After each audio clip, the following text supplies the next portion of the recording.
বাঙালির 12 মাসের 13 পার্বণের মধ্যে একটি হলো পৌষ সংক্রান্তি।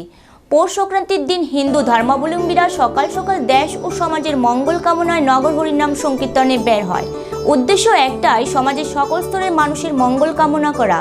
এদিন গৃহস্থের বাড়ির উঠানে আলপনা আঁকা হয়, ধূপধুনা পুষ্প দিয়ে প্রার্থনা করা হয়। প্রত্যেক বছর পৌষ সংক্রান্তির দিনে এলাকার নবীন প্রবীণ সকলে একত্রিত হয়ে হরিনাম সংকীর্তন এবং লুট সংগ্রহ করতে বের হয়। এই বছরও তার ব্যতিক্রম হয়নি। হরিনাম সংকীর্তন সহকারে লুট সংগ্রহ করতে এবছর গ্রামীণ এলাকার পাশাপাশি শহরেও নবীন প্রবীণ সকল অংশের মানুষকে এদিন একসাথে লুট সংগ্রহ ও নগর কীর্তনে বের হতে দেখা গেছে। এদিনের এই অনুষ্ঠান নিয়ে প্রবীণ ব্যক্তিরা জানান, দেশ ও সমাজের মঙ্গল কামনায় প্রত্যেক বছর হিন্দু শাস্ত্র মোতাবেক তারা হরিনাম সংকীর্তন সহকারে লুট সংগ্রহ করতে এবছর গ্রামীণ এলাকার পাশাপাশি শহরেও নবীন প্রবীণ সকল অংশের মানুষকে এদিন একসাথে লুট সংগ্রহ ও নগর কীর্তনে বের হতে দেখা গেছে।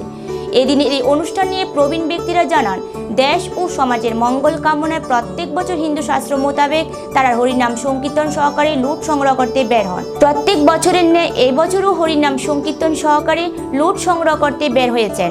এমনিতে সবাই কর্মব্যস্ত, এই একটা দিন সবাই পাড়ায় পাড়ায় হরিনাম সংকীর্তনে সামিল হন। এতে দেখা হচ্ছে সবার সাথে, মত বিনিময় করছেন সবাই, যেন মিলন মেলা। ছোট ছোট ছেলেমেয়েরা নিজস্ব ব্যাগ নিয়ে আনন্দের তিল্লাই, বাতাসা, কদমা, কমলা, আপেল লুট ধরে ব্যাগে পড়ছে। ছোট ছোট ছেলেমেয়েরা নিজস্ব ব্যাগ নিয়ে আনন্দের তিল্লাই, বাতাসা, কদমা, কমলা, আপেল লুট ধরে ব্যাগে পড়ছে। সংকীর্তন চলবে রাত পর্যন্ত, কীর্তন যাচ্ছে বাড়ি বাড়ি। এই লুট ও কীর্তনের জন্য বহু রাত পর্যন্ত গৃহস্থেরা অপেক্ষা করেন। আগামী প্রজন্ম যাতে সংস্কৃতি ধরে রাখে, এমনটাই জানালেন প্রবীণরা। আমরা প্রতি বছরে পৌষ সংক্রান্তি আমরা লুট ভাঙি, বাড়িয়ে বাড়িয়ে যাই, কীর্তন করি, আনন্দ ভর্তি করি, লুট ভাঙি। আজ আমরা পূর্বপুরুষ থেকে আমরা খাই আছি, যার জন্য আমরা এখন পর্যন্ত বড় বড় রাখছি। আর আমরা আগে এই দিন পর্যন্ত যতদিন বাচ্চা আছি ততদিন আমরা এটা চালাই যাবো। আচ্ছা, নতুন প্রজন্ম আপনারা ছেলে টেলে এটার ভিতরে কতটুকু আকর্ষণ? সবাই আকর্ষণ। তারা কি শিখতে চাইতেছেন? হ্যাঁ, তারা শিখতে চাইছে, তারা গাইতেছ, তারাও করতেছ।